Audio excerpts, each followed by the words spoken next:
So Giles, we've landed down to Bakers of Haselbury Plucknett, and you're pretty much coming to the tail end of your maize season. Yeah, that's it, yeah. We've got about 300 acres left now. The maize that you're harvesting is actually, you're not contractors, you're part of a dairy farm. Yeah, basically the farm's owned by FAW Bakers, and we grow the crops, we forage the crops, and we get rid of the slurry, basically feed the cows, clean the cows out. Because Bakers, the dairy farm itself, is actually a pretty big operation. We were up there this morning kind of looking at the whole farm itself. There's quite a few sheds around the place. I mean, that must take a lot of, well, forage operations anyway to keep it going. Yeah, I mean, like I said, there's 1,800 cows actually in milk, and then there's dry cows, and we've got heifers as well. We've got 2 heifer units we've got to grow forage for and actually fill up the clamps. So yeah, we're pretty busy. There's never a dull moment. You know, we're busy all year round. There's never much light at the end of the tunnel, but you know, it's probably the best way to have it, really, isn't it? One thing that I wanted to kind of come out and see while we were over here is the fact that you're running 2 foragers. Now, can I ask, for the one farm, why 2 foragers? Basically, because we've gone over to drilling our own maize, we've got a Valisad tempo now. The drilling time is within 2 weeks, so obviously the harvest time is sort of like got to be within 2 weeks as well. Last year we were planning to do it all with the one machine, which we started doing, and the crops were ripening that quick.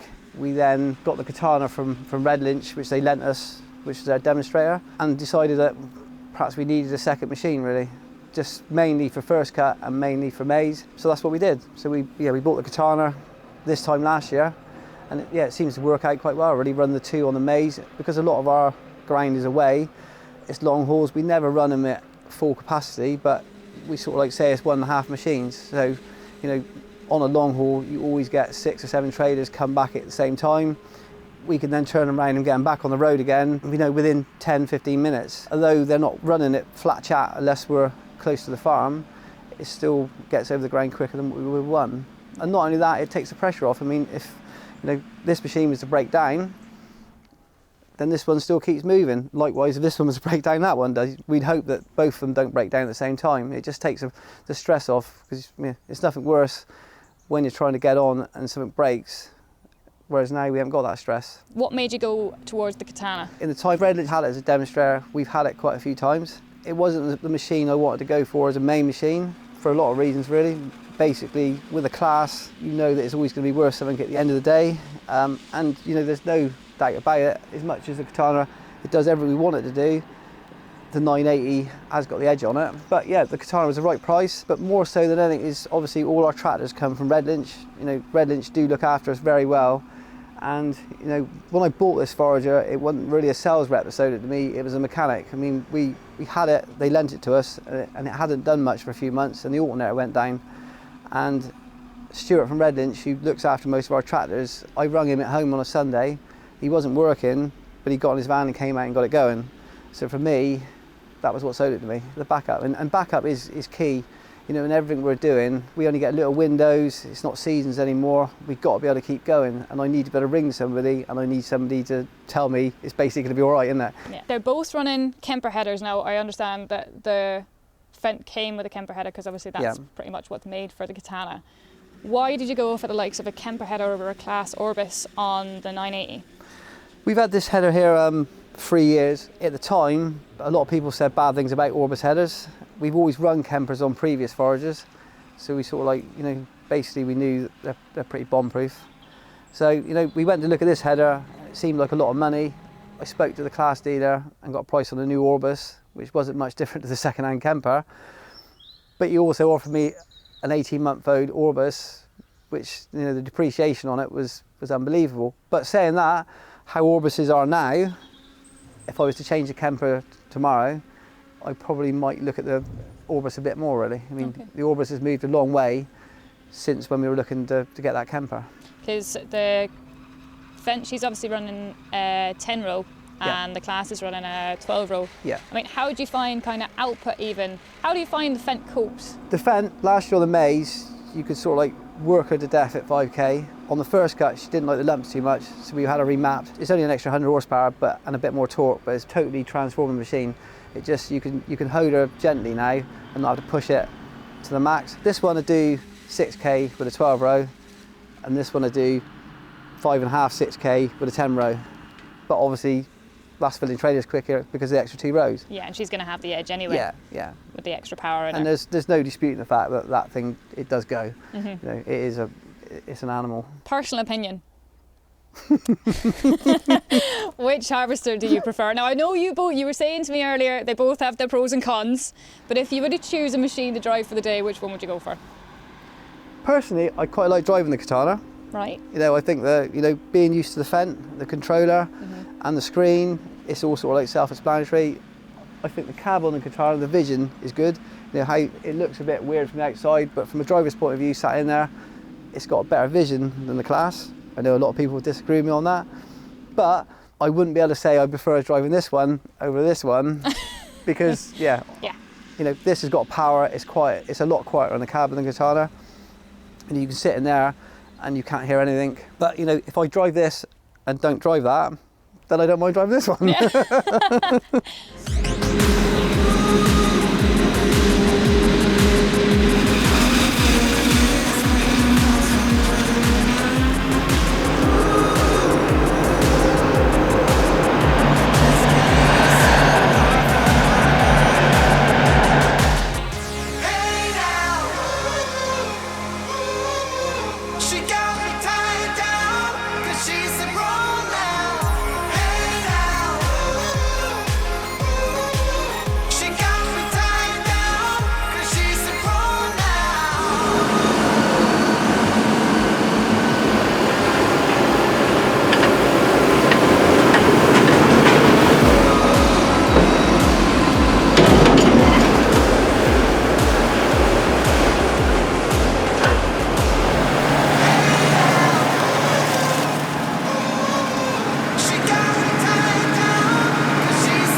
The tractors, and we'll say even on the pit, you're subbing in other lads. Yeah. So although you're running predominantly Fendt yourself, there's Vultures in the field, there's New Hollands, John Deere's, and you've got a 419S on the pit, which is the stage 5. Any particular reason why you haven't got a pit machine yourself? Morgan Seen has always done our pits. He used to have a tractor and butt rake. It was his decision to buy a shovel.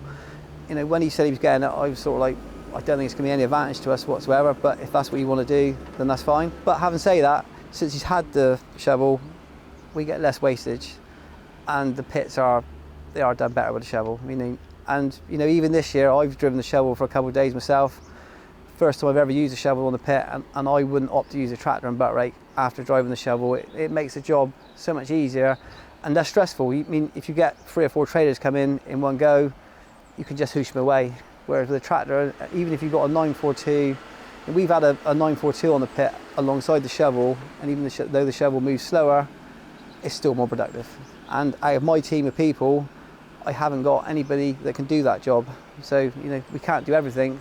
So he's always done the pits, and he will probably continue doing the pits as well. Yeah. So the tractors that are out yesterday, is it 4 or 5 of your own? We've got 8 Fendts, which we run ourselves all the time. But obviously this time of year now, we're trying to do cultivation work, drilling work. Today we're planning to get the disc moving, and then get the combination drill out, start drilling some grass seed.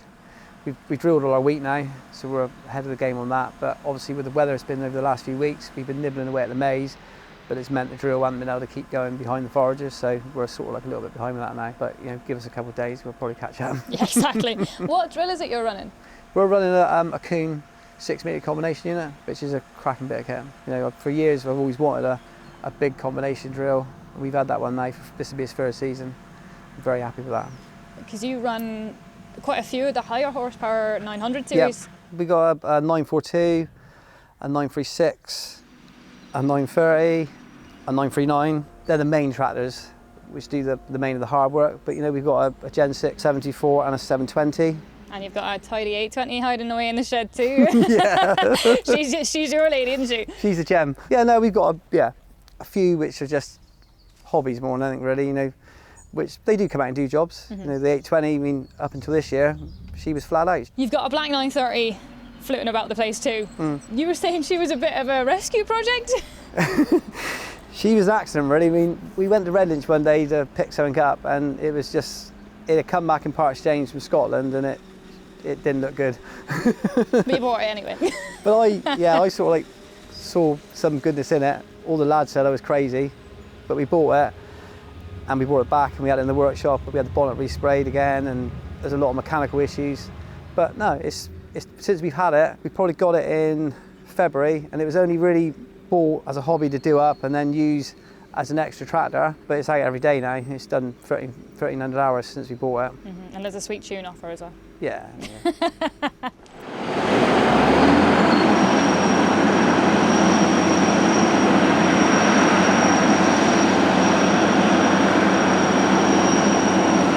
You know, the new stuff is nice in it, but you can't beat a few golden Odies, can you? And to be fair to it, I mean, on this May season, it's only got BKT tyres on it, which are pretty bald, but it outgrips some of the modern stuff.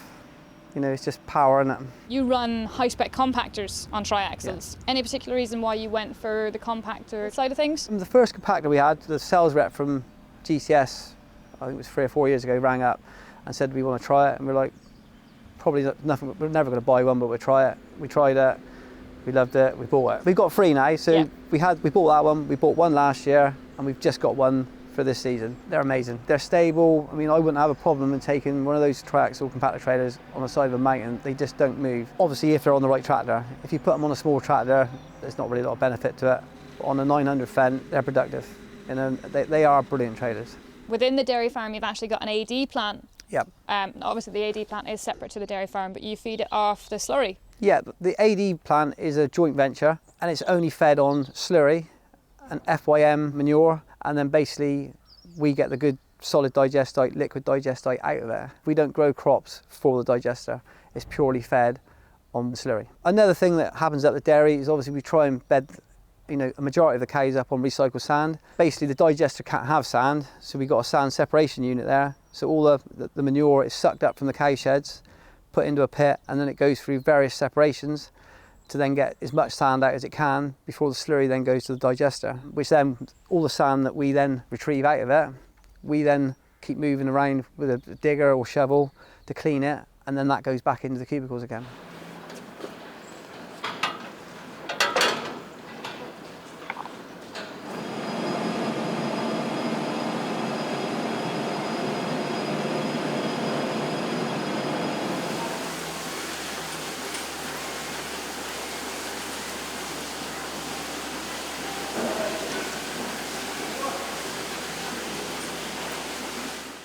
In the last sort of like probably 14 years, it's gone mental really. We've invested a lot of money in kit, and to start with it was only me and another chap doing this side of it, and now there's 5 or 6 of us, and at times there could be 15 or 20 of us. Yeah, you can see that when you get the amount of subcontractors in that you have. Like actually one of the contractors was Dave Shillham, who we've been out to earlier in the year with slurry. Yeah. So it's nice, like you were saying earlier, that you have this community that all kind of works together. To be fair, everybody that works for me, I know or I'm friends with.